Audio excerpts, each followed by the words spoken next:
Welcome to my channel, my Showbiz Corner. Viewers, supporters, subscribers.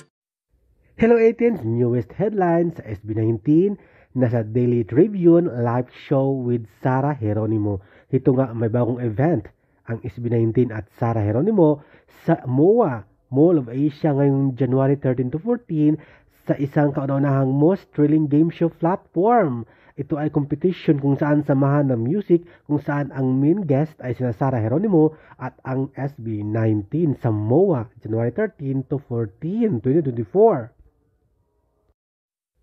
Asia Pacific Predator League 2024 ngayong January 13 to 14. Of course, pinangunahan ng SB19 at Miss Sarah Geronimo. Narito pa ang ilang laman ng articles mula sa live show, Daily Tribune. At ito pa, si Philip pala ay mayroong magkahiwalay na performance sa grupo niyang SB19. Sa day 1, mag-perform si Philip at ang SB19 at si Miss Sarah Geronimo. Kaya naman congratulations sa lahat at good luck sa performance at sa gaming platform.